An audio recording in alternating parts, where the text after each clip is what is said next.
বাংলাদেশ নারী ফুটবল দলের coach Peter বাটলারকে দ্বিতীয় মেয়াদে নিয়োগ দিলে বিদ্রোহ করে বসেন জাতীয় দলের 18 ফুটবলার। কোচকে নিয়োগ দিলে অবসরের হুমকি দেন তারা। তবে বাফুফে সেই সমস্যা সমাধানের চেষ্টা করলেও সাবিনারা তাদের সিদ্ধান্তে অটল থাকেন। শেষ পর্যন্ত বাফুফে কঠিন সিদ্ধান্ত নিয়েছে। বিদ্রোহ করা 18 ফুটবলারকে বাদ দিয়ে নতুন করে 36 জনের সাথে কেন্দ্রীয় চুক্তি করেছে তারা।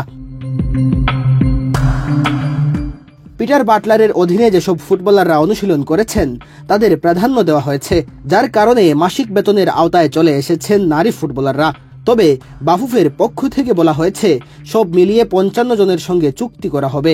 আপাতত অনুশীলন চালিয়ে যাওয়া 36 জন আজ চুক্তিপত্রে স্বাক্ষর করেছেন, যার ফলে সাবিনা খাতুন, ঋতুপর্ণা চাকমাদের পথ এখনো খোলা আছে।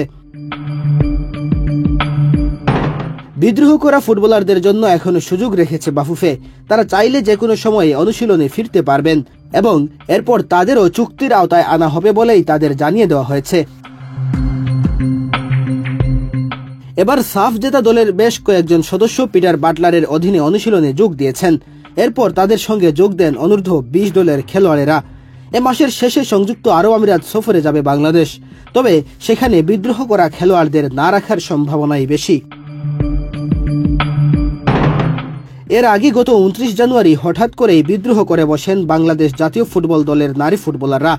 সংযুক্ত আরব আমিরাতের বিপক্ষে প্রীতি ম্যাচকে সামনে রেখে অনুশীলন করে আসছিলেন তারা।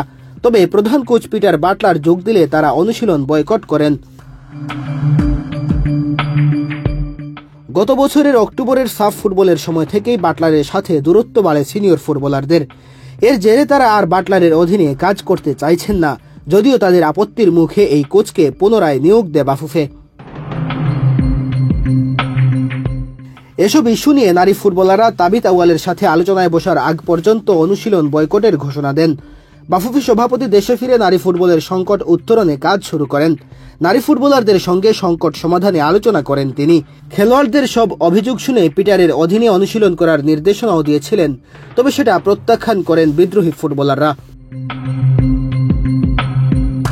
সাবিনা সানজিদাদের নিয়ে যখন চরম সংকটে বাফুফে, তখন দলের কোচ পিটার বাটলার ঘোষণা দিয়েছিলেন তিনি 7 ফুটবলারকে তার অনুশীলন ক্যাম্পে রাখতে চান না। এমন অবস্থায় যে কোনো একটা সিদ্ধান্ত নিতে হতো বাফুফেকে। আর সেই সংকট কাটিয়ে ওঠার জন্য এবার নারী ফুটবলারদের ব্যাপারেই কঠিন সিদ্ধান্ত নিয়েছে বাফুফে।